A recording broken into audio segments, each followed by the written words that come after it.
Éxodo es probablemente el más hollywoodense de todos los libros de la Biblia. ¿Quién no recuerda a Charlton Heston con esa enorme barba? Quizás en Éxodo no haya las intrigas o divertidas historias sexuales que encontramos en Génesis, pero los efectos especiales son mucho más espectaculares. Mares que se abren, comida que cae del cielo, duelos de magia, etc. Hay cinéfilos que se lamentan de que Rambo no sea un personaje real, pero el creyente no sufre esa decepción con Moisés.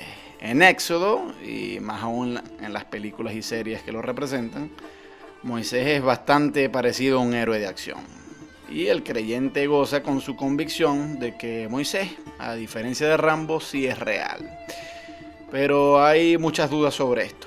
Hay pocas probabilidades de que Moisés haya existido y casi nula probabilidad de que el éxodo de los israelitas, tal como se narra en la Biblia, fuera un evento real.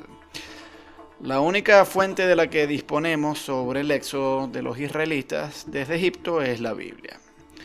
Esto es extraño, dado que la propia Biblia nos informa que fue un éxodo masivo con 600.000 varones y además de eso sus mujeres y sus niños. Los egipcios tenían una burocracia bastante elaborada y constan registros de migraciones, pero no hay ni un solo documento egipcio que haga referencia a una migración masiva, ni tampoco a las catástrofes que sufrió Egipto, tal como se describen en el libro de Éxodo. La arqueología es igualmente silenciosa. Una migración de 600.000 hombres, más una estadía de 4 décadas en el desierto, habría dejado algún rastro arqueológico, pero lo cierto es que no hay ni uno. Los arqueólogos son de la opinión de que, dada la corta distancia que hay entre Egipto y Canaán, con una migración tan masiva, el último israelita no habría salido de Egipto antes de que el primero pisase Canaán. Las fuentes egipcias sí hablan de un misterioso grupo que hizo una migración, los Hyksos. Y a veces, en un intento desesperado por salvaguardar la historicidad de la Biblia, los apologistas tratan de identificar a los Hyksos con los israelitas. Pero esto es bastante problemático. Además de que la fecha de la migración de los Hyksos no coincide con la fecha que tradicionalmente se le asigna al Éxodo, y eso supuestamente ocurrió en el siglo XIII antes de nuestra era. Las fuentes egipcias hablan de los Hyksos como un grupo aristocrático gobernante, no como esclavos. Y este grupo aristocrático supuestamente fue expulsado por los propios egipcios y no un colectivo de esclavos que voluntariamente emigró buscando su liberación, como era el caso de los israelitas en la historia bíblica. ¿Y qué hay de Moisés? Bueno, pues lo mismo que los patriarcas. Pudo no haber sido una figura histórica. Pero el hecho seguro es que las fuentes que narran su vida son muy posteriores, al menos 8 siglos después, y si acaso existió, es un personaje muy oscuro, cuya vida se entremezcla con la leyenda. Varios elementos de su historia parecen ser copiados de mitos más antiguos. Por ejemplo, la historia de su rescate de las aguas del río durante su infancia procede de la historia de Sargón, el fundador del imperio acadio. Éxodo retoma la narrativa que termina en Génesis con la migración de Jacob y sus hijos a Egipto. Los israelitas se multiplican y en cuestión de 4 siglos ahora son muy numerosos, 600.000 hombres. Quizás 3 millones de personas en total, teniendo en cuenta a las esposas y los hijos. La Biblia, que siempre es dada a exageraciones, no escatima en inflar los números. En apenas 4 siglos, una familia de no más de 70 personas se ha multiplicado a varios millones. No es matemáticamente imposible, pero vamos, las mujeres tendrían que haber parido como conejas para llegar a ese número. Un faraón había favorecido a José y a su familia, pero luego vino otro que se volvió contra los israelitas y los esclavizó. Y en vista de que su número crecía alarmantemente, el faraón procuró limitar su crecimiento, ordenando la matanza de los niños hebreos. Una mujer hebrea, horrorizada ante el decreto del faraón, coloca a su hijo recién nacido en una cesta y lo coloca en las aguas del Nilo. La cesta queda a la deriva y la encuentra la hija del faraón, que decide quedarse con el niño. Entonces el niño se llama Moisés, que significa sacado de las aguas. El niño es criado por una nodriza, que resulta ser la madre biológica de Moisés, y luego fue adoptado por la hija del faraón, quien lo introdujo en la vida de la corte. Un día, continúa la narrativa, Moisés ve a un capataz egipcio golpear a un esclavo hebreo. Entonces Moisés trata de salvar al esclavo, mata al egipcio y lo entierra en la arena. Pero luego él ve a dos hebreos pelear entre sí y trata de intervenir. Y entonces esta vez uno de los hebreos le dice: ¿quién te ha nombrado jefe y juez entre nosotros? ¿Es que piensas matarme como mataste al egipcio? Entonces, claro, ante esto Moisés se asusta, pues se da cuenta de que los rumores ya circulan y decide escapar a la región de Madián. Al llegar a esa región, Moisés ve a una mujer que es agredida por unos pastores y la defiende. Y entonces Moisés es recibido por un tal Reuel y le ofrece a su hija Séfora como esposa. El matrimonio se consuma, pero aquí encontramos una confusión en la Biblia. En este relato se presenta al suegro de Moisés como Reuel, pero más adelante se dirá que es Jetro. ¿Son el mismo personaje? No lo sabemos. Este gazapo seguramente procede del hecho de que Éxodo viene de varias fuentes compiladas en un solo libro y en tiempos antiguos ni siquiera el compilador más atento pudo haber escapado de las contradicciones de los textos. En fin, Moisés se convierte en un pastor. Un día se acerca a una montaña y se le aparece un ángel en forma de fuego en medio de una zarza. El fuego persiste, pero la zarza nunca se consume, y un evento que es milagroso y, por supuesto, debemos considerar a todas luces legendario. En este evento milagroso, Dios ordena a Moisés a regresar a Egipto para sacar a su pueblo de la esclavitud. Moisés titubea respecto a esta misión, pero Dios le ofrece poderes mágicos para que se siente más confiado. Primero, Moisés tira su cayado, su bastón, al suelo y se convierte en serpiente. Luego la agarra por la cola y nuevamente se convierte en el cayado. Y luego vienen otros dos prodigios, que son convertir su mano leprosa y curarla inmediatamente, y convertir el agua en sangre. Algo digno de Houdini, el gran mago. El texto lo presenta como un verdadero prodigio de Dios, pero ha habido algunas explicaciones racionalistas de estos fenómenos. Por ejemplo, hay en Egipto algunas especies de serpientes que, manipuladas de cierta forma, se quedan quietas al punto de que podría parecer un cayado, y quizás ahí está el truco. Bueno, yo no propongo que esto fue exactamente lo que ocurrió en el caso de Moisés, o sea, en todo caso es dudosa su existencia, pero sí es probable que en el origen de esta leyenda estuviera el asombro ante estos trucos de magia que eran comunes en Egipto y se le atribuyeran a Moisés. De hecho, más adelante en la narrativa de Éxodo, los magos del faraón hacen exactamente el mismo prodigio, y esto debería ser una señal de que seguramente esto era un truco más o menos conocido entre los egipcios. En el mundo antiguo siempre se percibió a Egipto como la región donde más florecían las artes ocultas, y así es natural que a Moisés se le atribuyeran estos poderes. Pero vuelven las inconsistencias, porque a lo largo de la Biblia hay mucho reproche y prohibición en contra de la magia. En fin, Moisés queda entonces convencido y regresa a Egipto con su esposa y sus hijos. En el camino, Dios intenta matarlo sin ningún motivo. Y esta es otra de esas historias que genera la expresión en inglés, what the fuck, o sea, perplejidad total. Pero esta vez a un nivel superior. O sea, es imposible no quedar atónito ante este breve relato. ¿No había sido el mismo Dios quien le había comendado una misión a Moisés? O sea, cuenta de que ahora busca matarlo así, de buenas a primeras.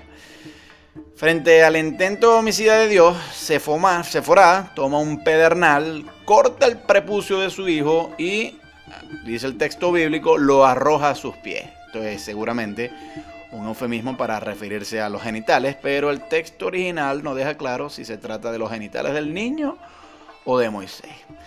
Bueno, además está decir que la historia es extrañísima, que quizás se trate de un antiguo ritual en la creencia de que la circuncisión podría servir como amuleto frente a los ataques de los demonios. La Biblia definitivamente es un texto producido por un pueblo arcaico bastante supersticioso, y pretender aplicar sus directrices al mundo moderno es una locura. Y yo vuelvo, insisto, la circuncisión es una práctica que la verdad es que no debería tener cabido en nuestro mundo moderno.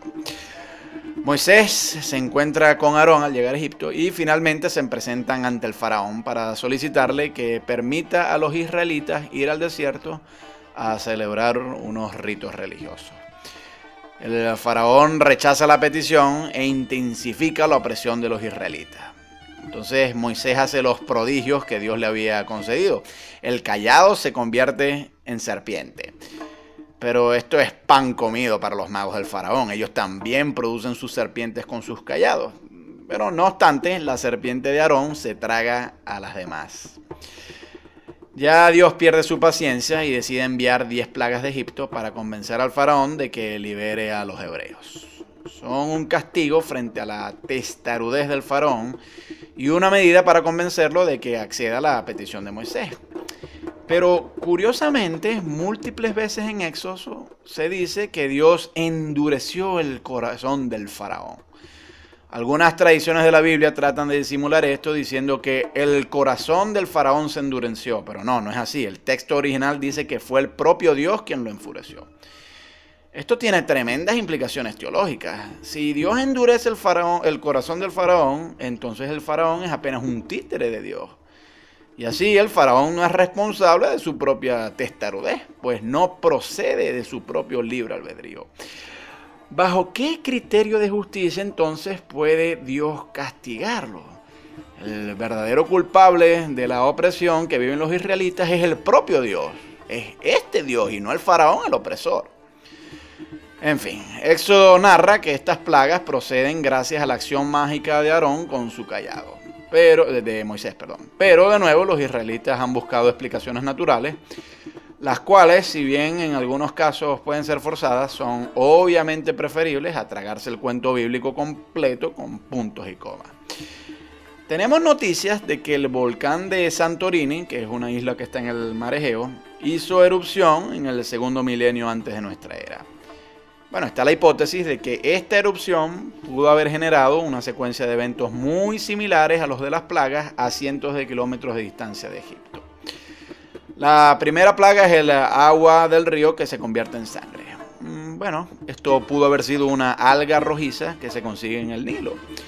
La ceniza del volcán pudo haber aumentado el nivel de pH en el agua y eso habría hecho que las algas rojizas se reprodujeran más favorablemente.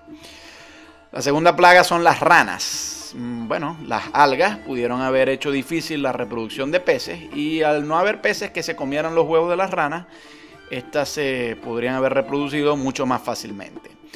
Y en tanto el agua estaba contaminada, pues eso pudo haber generado más problemas. La tercera plaga son los mosquitos y la cuarta son los tábanos. Bueno, con las carcasas de peces y ranas, los mosquitos y los tábanos pues se verían fácilmente atraídos. La quinta plaga es la muerte del ganado con pestilencia. Con la plaga de insectos como mosquitos y tábanos, estos extenderían los patógenos que generan enfermedades y el ganado no habría resistido. La sexta plaga son las úlceras. La picadura de los mosquitos al infectarse también podrían generar úlceras. La séptima plaga es la granizada. La ceniza volcánica, al concentrarse en grandes altitudes, puede congelar el agua de forma tal que cuando cae es granizo y no lluvia. La octava plaga son las langostas. Cuando el suelo está muy húmedo, y seguramente la granizada así lo habría producido, las langostas prosperan más, porque entierran a sus huevos en el lodo. Entonces, bueno, esto explica la plaga. La novena plaga son las tinieblas. Bueno, quizás la ceniza volcánica bloquearía los rayos del sol y generaría la oscuridad.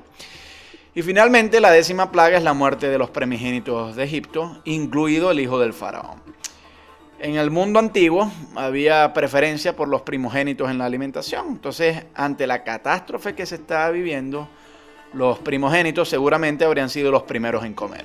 Pero puesto que los graneros estaban infectados con las heces de las langostas, entonces los primogénitos, precisamente por ser los primeros en comer, pues morirían antes que el resto de los hijos de los egipcios. Una calamidad como esta debió haber constado en los registros de los egipcios, pero no encontramos tal cosa en sus archivos. Yo me inclino más por la hipótesis de que esto es mera ficción posterior. Y quizás los autores amalgamaron distintas plagas que sucedieron en momentos separados en la larga historia de Egipto. Pero aún en el caso de que tales plagas sí habrían ocurrido en la secuencia que presenta el libro de Éxodo, no estamos en necesidad de invocar la explicación sobrenatural. Yo creo que sería mucho más parsimonioso explicarlas con la erupción del volcán de Santorini. Para la 10ª plaga, Dios ordena a Moisés preparar una fiesta religiosa, la Pascua. Los israelitas deben sacrificar un cordero y con la sangre del cordero deben untar las puertas de sus casas para que Dios sepa distinguir entre israelitas y egipcios cuando mate a los primogénitos. Claro, esto lleva a la pregunta, bueno, pero si Dios es omnisciente, ¿para qué habría necesitado una señal? Pero, en fin, otra incoherencia más de la Biblia. Sin duda esto es un ritual al más estilo gore, así estilo Quentin Tarantino. El mundo se escandalizó cuando la secta de Charles Manson escribió con sangre en las paredes, pero misteriosamente untar la sangre del cordero en las puertas de los israelitas en Egipcio, eso no genera repulsión. En fin. En su celebración de la Pascua, hasta el día de hoy, los judíos conmemoran aquellas 10 plagas. Visto objetivamente, cada vez que se celebra la Pascua, se exalta con regocijo no solo catástrofes naturales, sino también el genocidio de todos los primogénitos de Egipto a manos de Dios. La Navidad cristiana celebra eventos que nunca ocurrieron probablemente, pero por lo menos conmemora un evento pacífico. En cambio, la Pascua es la celebración de la muerte en masa. Y yo me pregunto, ¿cómo se sentirían los japoneses si en Estados Unidos todos los 6 de agosto los norteamericanos hicieran tremendas fiestas para celebrar la muerte de 100.000 personas en Hiroshima? Creo que este mismo sentido crítico lo deberíamos aplicar a la celebración de la Pascua. Alguna gente ha querido usar el Éxodo como un libro subversivo y revolucionario, como una esperanza para los oprimidos. Esto es muy propio de los teólogos de la liberación, quienes enseñan que en Éxodo se revela el Dios que se enfurece ante la opresión y acude al rescate de los esclavos. Bueno, está bien. Éxodo es probablemente el más hollywoodense de todos los libros de la Biblia. ¿Quién no recuerda a Charlton Heston con esa enorme barba? Quizás en Éxodo no haya las intrigas o divertidas historias sexuales que encontramos en Génesis, pero los efectos especiales son mucho más espectaculares. Mares que se abren, comida que cae del cielo, duelos de magia, etc. Hay cinéfilos que se lamentan de que Rambo no